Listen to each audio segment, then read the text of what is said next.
ಗ್ರಂಥಾಂತರಂಗದಲ್ಲಿ doctor KS. Narayanachar ಇವರು ಬರೆದ ಮಹಾಭಾರತ ರೋಚಕ ಕಥಾಮಾಲಿಕೆ 1 ಶ್ರೀ ಮಹಾಭಾರತ ಪಾತ್ರ ಪ್ರಪಂಚ ಹೊಸ ಸೇರ್ಪಡೆಗಳೊಂದಿಗೆ ಅಧ್ಯಾಯ 11 ವಿದುರನ ಪಾತ್ರದ ಪರಿಚಯದ 2ನೇ ಭಾಗ.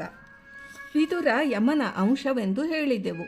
ದೇವತೆಗಳು ಅಸುರರು ಮಾನವ ರೂಪದಲ್ಲಿಳಿದು ಹೋರಾಡಿದ ಕಥೆ ಮಹಾಭಾರತವೆಂದು ವ್ಯಾಸರು ಮೊದಲಲ್ಲೇ ಹೇಳಿದ್ದಾರೆ. ಧರ್ಮರಾಜನ ರೂಪದಲ್ಲಿಳಿದದ್ದು ಸಾಲದೆ ಯಮ ಈ ವಿದುರನ 2ನೇ ರೂಪದಲ್ಲಿಳಿದು ಬಂದುದೇಕೆಂದು ಈ ಪ್ರಶ್ನೆಗೆ ವ್ಯಾಸರೇ ಹೀಗೆ ಉತ್ತರಿಸಿದ್ದಾರೆ. ಹಿಂದೆ ಅಣಿಮಾಂಡವ್ಯನೆಂಬ ಋಷಿಯ ಶಾಪ ತಟ್ಟಿ ಯಮ ಹೀಗೆ ಇಳಿದು ಬರಬೇಕಾಯಿತು ಎಂದು. 2 ಅಂಶಗಳು ಯಮಧರ್ಮನವೇ ಆದರೂ 2 ಲೋಕೋಪಕಾರಕ್ಕಾದರೂ ವಿದುರ ರೂಪ ಋಷಿ ಶಾಪವನ್ನನುಭವಿಸಿ ತೀರಿಸುವ ವಿಶೇಷ ಹೊಣೆ ಹೊತ್ತದ್ದು. ಆ ಕಥೆಯ ಸಂಕ್ಷೇಪ ಹೀಗಿದೆ. ಮಾಂಡವ್ಯನೆಂಬ ಋಷಿಯು ತಪಸ್ಸು ಮಾಡುತ್ತಿದ್ದಲ್ಲಿಗೆ ಕೆಲವು ಕಳ್ಳರು ಬಂದು ತಾವು ದರೋಡೆ ಮಾಡಿ ತಂದಿದ್ದ ಹಣವನ್ನು ಒಡವೆ ವಸ್ತ್ರವನ್ನೂ ಅಲ್ಲಿ ಬಚ್ಚಿಟ್ಟು ರಾಜಭಟರು ಅನುಸರಿಸಿ ಬಂದ ಭಯದಿಂದ ಪರಾರಿಯಾದರು. ಹಿಂದೆಯೇ ಬಂದ ರಾಜದೂತರನ್ನು ಋಷಿ ಅರಿಯ, ಅಲ್ಲಿದ್ದ ಈ ಐಶ್ವರ್ಯವನ್ನೂ ಅರಿಯ. ದೂತರು ಶೋಧಿಸಿ ಇವನನ್ನು ಬಂಧಿಸಿ ರಾಜಸಭೆಗೆ ಎಳೆದೊಯ್ದರು. ನಿರಪರಾಧಿ ಎಂದು ಎಷ್ಟು ಹೇಳಿದರೂ ನಂಬದ ರಾಜ ಇವನಿಗೆ ಮರಣದಂಡನೆ ವಿಧಿಸಿದ. ಕೊಲೆಗಡುಕರು ಇವನನ್ನು ಶೂಲಕ್ಕೇರಿಸಿದರು. ಪೃಷ್ಠದಲ್ಲಿ ಶೂಲ ಹೊಕ್ಕರೂ ಆ ಯಾತನೆಯನ್ನೂ ಸಹಿಸಿ ಋಷಿ ಸಾಯದೆ ಸ್ಮಶಾನದಲ್ಲೇ ಬಹುದಿನ ಹಾಗೇ ನರಳುತ್ತಿದ್ದ. ತನ್ನಾಶ್ರಮಕ್ಕೆ ಬಂದು ಕದ್ದ ನಿಧಿ ಇಟ್ಟವರನ್ನರಿಯದ ಮಾಂಡವ್ಯ ರಾಜನಿಗೆ ಸಮರ್ಥ ಉತ್ತರ ಕೊಡಲಾಗುವುದಕ್ಕೆ ಈ ಕಠಿಣ ಶಿಕ್ಷೆ ಅತಿಯಾಯಿತು. ಕೆಲವು ಮುನಿಗಳು ಅದೇ ಕಾಲಕ್ಕೆ ಪಕ್ಷಿಗಳ ರೂಪದಲ್ಲಿ ಸಂಚರಿಸುತ್ತಾ ಇವನ ಯಾತನೆಯ ಕೂಗನ್ನು ಆಲಿಸಿದರು. ಕೆಳಗಿಳಿದು ಬಂದು ಅವನ ಕಥೆ ಕೇಳಿದರು. ರಾಜನಿಗೂ ತಿಳಿಸಿದರು. ಶೂಲಕ್ಕೆ ಹಾಕಿಯೂ ಸಾಯದ ಮಾಂಡವ್ಯ ಸತ್ಯವಂತನೆಂದು ರಾಜನಿಗೆ ಅನ್ನಿಸಿತು. ಮುನಿವರರ ಮಾತು ಪಥ್ಯವಾಗಿ ಋಷಿಯನ್ನು ಶೂಲದಿಂದ ಕೆಳಗಿಳಿಸುವಂತೆ ಅಣತಿಯಿಟ್ಟ. ಇಳಿಸಿ ಶೂಲವನ್ನು ಪೃಷ್ಠದಿಂದ ಹೊರಸೆಳೆಯಲು ಯತ್ನಿಸಿದರು. ಆಗದೆ ಆ ಶೂಲದ ಮೊನೆ ಮುರಿದು ಆಸನದಲ್ಲೇ ಮುಳ್ಳಾಗಿ ಚುಚ್ಚುತ್ತಾ ಉಳಿಯಿತು.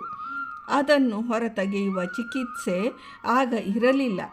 ಆ ಯಮಯಾತನೆಯನ್ನು ಅನುಭವಿಸುತ್ತಲೇ ಮಾಂಡವ್ಯ ಬಿಡುಗಡೆ ಹೊಂದಿ ಎಂದಿನಂತೆ ಓಡಾಡಲಾರಂಭಿಸಿದ. ತಪೋಬಲದಿಂದ ಪರಮಾತ್ಮವಿದನಾದ ಅವನು ಯಮನನ್ನು ಸಮೀಪಿಸಿ ಹೇಳುತ್ತಾನೆ, ನನಗೇಕೆ ಈ ಜನ್ಮದಲ್ಲಿ ಇಷ್ಟು ತೀವ್ರ ಶಿಕ್ಷೆ ಎಂದು. ಯಮ ಹೇಳಿದ, ಹಿಂದಿನ ಜನ್ಮದಲ್ಲಿ ನೀನು ಪಕ್ಷಿಗಳನ್ನು ಹಿಡಿದು ಅವುಗಳ ಗುದಸ್ಥಾನದಲ್ಲಿ ಚೂಪಾದ ಹುಲ್ಲು ಕಡ್ಡಿಗಳನ್ನು ಚುಚ್ಚುತ್ತಿದ್ದೆ ಬರ್ಬರ ವಿನೋದಕ್ಕಾಗಿ.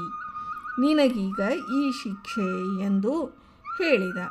ಆಗ ನನಗೆಷ್ಟು ವಯಸ್ಸಾಗಿತ್ತು ಎಂದು ಋಷಿ ಮರುಪ್ರಶ್ನಿಸಿದ. ಯಮ ಹೇಳಿದ, ಆಗ ನೀನು ಇನ್ನೂ ಬಾಲಕನಾಗಿದ್ದೆ ಎಂದು. ಋಷಿ ಹೇಳುತ್ತಾನೆ, ಹುಟ್ಟಿದ ಮೊದಲು 12 ವರ್ಷದವರೆಗೆ ಬಾಲಭಾಷೆ ಎಂದು ಶಾಸ್ತ್ರ ಹೇಳುತ್ತದೆ. ಆ ಕಾಲದಲ್ಲಿ ಒಬ್ಬನು ಮಾಡುವ ಪಾಪಗಳು ತಿಳಿಯದೇ ಮಾಡಿದವುಗಳಾಗಿರುತ್ತವೆ. ಅದು ಅಲ್ಪ ಅಪರಾಧವಷ್ಟೇ. ಇದಕ್ಕೆ ನನಗೆ ಇಷ್ಟು ಘೋರ ಶಿಕ್ಷೆಯೇ? ನಿನಗೆ ಧರ್ಮ ತಿಳಿದಿದೆಯೇ ಯಮದೇವ? ಮೇಲಾಗಿ ನಾನು ಬ್ರಾಹ್ಮಣ ಬೇರೆ. ಬ್ರಾಹ್ಮಣನಿಗೆ ವಧೆ ಇಲ್ಲವೆಂಬುದು ಶಾಸ್ತ್ರಸಿದ್ಧ. ಹೀಗೆ ನೀನು ಶಾಸ್ತ್ರ ಉಲ್ಲಂಘಿಸಿ ಮೇರೆ ಮೀರಿ ನನಗೆ ಶಿಕ್ಷೆ ವಿಧಿಸಿದ್ದಕ್ಕೆ ನೀನು ನನ್ನ ಶಾಪ ಹಿಡಿದು ಕೆಲಕಾಲ ಭೂಮಿಯಲ್ಲಿ ಮಾನವನಾಗಿ ಜನಿಸು ಎಂದು ಹೇಳಿ ಯಮನಿಗೇ ಶಾಪವಿತ್ತನಂತೆ. 14 ವರ್ಷದವರೆಗೆ ಬಾಲಕರು ಮಾಡಿದ ಅಪರಾಧಗಳು ಪಾತಕವೆನಿಸದಿರಲಿ ಎಂಬ ಮರ್ಯಾದೆಯನ್ನೂ ಏರ್ಪಡಿಸಿದನಂತೆ. ಹೀಗೆ ಯಮನೇ ವಿದುರನಾಗಿ ಇಳಿದು ಬಂದ. ಧರ್ಮೇ ಚಾರ್ತೆ ಚ ಕುಶಲೋ ಲೋಭಕ್ರೋಧ ವಿವರ್ಜಿತಃ ದೀರ್ಘದರ್ಶಿ ಶಮಪರಃ ಕುರುಣಾಂಚ ಹಿತೇ ರತಃ ಆದಿಪರ್ವದ 107ನೇ ಅಧ್ಯಾಯ 19ನೇ ಶ್ಲೋಕ. ಧರ್ಮ ಅರ್ಥಗಳಲ್ಲಿ ನಿಪುಣನು, ಲೋಭ ಕ್ರೋಧಗಳು ಇಲ್ಲದವನು, ಮುಂದಾಲೋಚನೆ ಇರುವವನು, ಇಂದ್ರಿಯ ನಿಗ್ರಹ ಉಳ್ಳವನು, ಕುರುವಂಶಕ್ಕೆ ಹಿತ ಬಯಸುವವನೂ ಆದ ವಿದುರನ ಜನ್ಮದ ಹಿನ್ನೆಲೆ ಇದು. ಪಾಂಡು ದೊರೆಯಾದ ಮೇಲೆ ತಾನು ದಿಗ್ವಿಜಯ ಮಾಡಿ ತಂದುದನ್ನೆಲ್ಲ ಭೀಷ್ಮನಿಗೂ ಸತ್ಯವತಿಗೂ ವಿದುರನಿಗೂ ನಿವೇದಿಸುವನು. ಪಾಂಡು ದೊರೆಯಾಗುವ ತನಕ ವಿದುರನಿಗೆ ಅರಮನೆಯಲ್ಲಿ ಬಲು ಗೌರವವಿತ್ತು. ಪಾಂಡು ಅರಣ್ಯಕ್ಕೆ ತಾಪಸಿಯಾಗಿ ನಡೆದ ಮೇಲೆ ವಿದುರನ ತೇಜೋವಧೆ ಆರಂಭವಾಯಿತು. ಕುರುಡ ದೊರೆ ಧೃತರಾಷ್ಟ್ರ ಇವನನ್ನು ನ್ಯಾಯವನ್ನು ಎಂದೂ ನಂಬಲಿಲ್ಲ, ಆದರಿಸಲಿಲ್ಲ. ಭೀಷ್ಮ ವಿದುರನಿಗೂ ಮದುವೆ ಮಾಡಿದ್ದ. ದೇವಕನೆಂಬ ದೊರೆಯ ಶೂದ್ರ ಪುತ್ರಿ ಪಾರಶವಿ ಎಂಬುವಳನ್ನು ವಿದುರ ಕೈ ಹಿಡಿದ.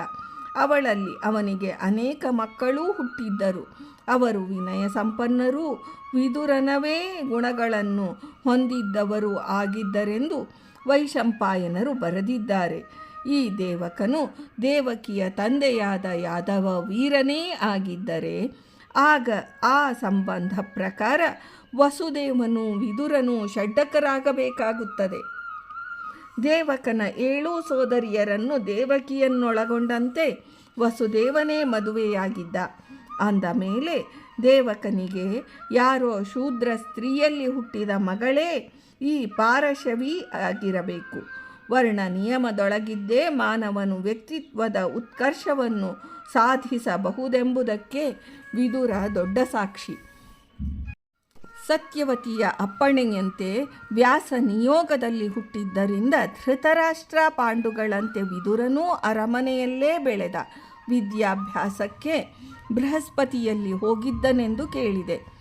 ಕ್ಷತ್ರ ವಿದ್ಯೆಯನ್ನು ವಿದುರ ಕಲಿತಂತೆ ತೋರುವುದಿಲ್ಲ. ಆದರೆ ಅದರಲ್ಲಿ ಅವನಿಗೆ ಒಲವೂ ಇದ್ದಿರಲಿಕ್ಕಿಲ್ಲ. ಸಂಸಾರಿಯಾದ ಮೇಲೆ ವಿದುರ ಹಸ್ತಿನಾವತಿಯಲ್ಲೇ ಪ್ರಧಾನಮಂತ್ರಿಯಾಗಿ ಬೇರೆ ಅರಮನೆಯಲ್ಲಿ ವಾಸಿಸಲು ಆರಂಭಿಸಿರಬೇಕು. ಪಾಂಡುವು ಕಿರಿಯನಾದರೂ ಹಿರಿಯಣ್ಣ ಕುರುಡನಾದ್ದರಿಂದ ಪಟ್ಟವೇರಿದ ದಿನದಿಂದ ಹಸ್ತಿನಾವತಿಯ ರಾಜನೀತಿ ಅಡ್ಡದಾರಿ ಹಿಡಿಯಿತು. ಅಕಾಲದಲ್ಲಿ ಪಾಂಡು ರಾಜ್ಯ ಪರಿತ್ಯಾಗ ಮಾಡಿ ತಪಸ್ವಿಯಾಗಿ ಕಾಡು ಸೇರಿದ್ದು ವಿಚಿತ್ರ. ಇದರ ಬಗೆಗೆ ಹೆಚ್ಚು ವಿವರಗಳನ್ನು ವ್ಯಾಸರು ಏಕೋ ನೀಡಿಲ್ಲ. ಇದೇ ವಂಶದಲ್ಲಿ ಈ ಹಿಂದೆಯೂ ಪ್ರತೀಪನ ಜ್ಯೇಷ್ಠ ಪುತ್ರ ದೇವಾಪಿಯ ಚಿಕ್ಕ ವಯಸ್ಸಿನಲ್ಲಿಯೇ ರಾಜ್ಯ ಬಿಟ್ಟು ವನಕ್ಕೆ ನಡೆದೇ ಶಾಂತನುವಿಗೆ ರಾಜ್ಯ ಪ್ರಾಪ್ತಿಯಾದದ್ದೂ ನೆನಪಿರಲಿ. ಆದಿಪರ್ವದ 95ನೇ ಅಧ್ಯಾಯ 45ನೇ ಶ್ಲೋಕ. ದೇವಾಪಿಗೆ ಚರ್ಮರೋಗವಿದ್ದಿತೆಂದು ಅವನಿಗೆ ಪಟ್ಟಾಭಿಷೇಕವಾಗಲಿಕ್ಕೆ ತಮ್ಮನಾದ ಶಾಂತನುವಿನಿಂದ ಅಡ್ಡಿ ಬಂದಿತೆಂದು ತಮ್ಮನ ಕಾಟ ತಡೆಯಲಾರದೆ ದೇವಾಪಿ ಕಾಡಿಗೆ ಹೋಗಿ ತಪಸ್ವಿಯಾಗಿ ಋಷಿತ್ವವನ್ನು ಸಂಪಾದಿಸಿದನೆಂದು ನಿರುಕ್ತಕಾರರಾದ ಯಾಸ್ಕ ಮಹರ್ಷಿಗಳು ಹೇಳಿದ್ದಾರೆ. ನಿರುಕ್ತ 2ನೇ ಅಧ್ಯಾಯ 11ನೇ ಶ್ಲೋಕ.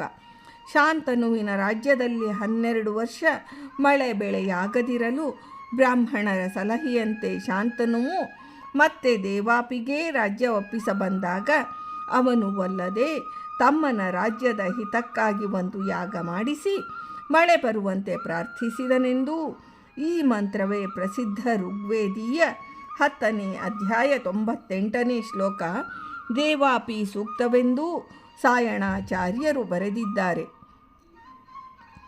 ಅಣ್ಣ ಬದುಕಿರುವಾಗ ತಮ್ಮನು ರಾಜ್ಯ ವಹಿಸುವುದು ಒಂದು ಪಾತಕ. ಈ ಪಾತಕಿಯನ್ನು ಧರ್ಮಶಾಸ್ತ್ರಕಾರರು ಪರಿವೇತ್ತ ಎನ್ನುವರು.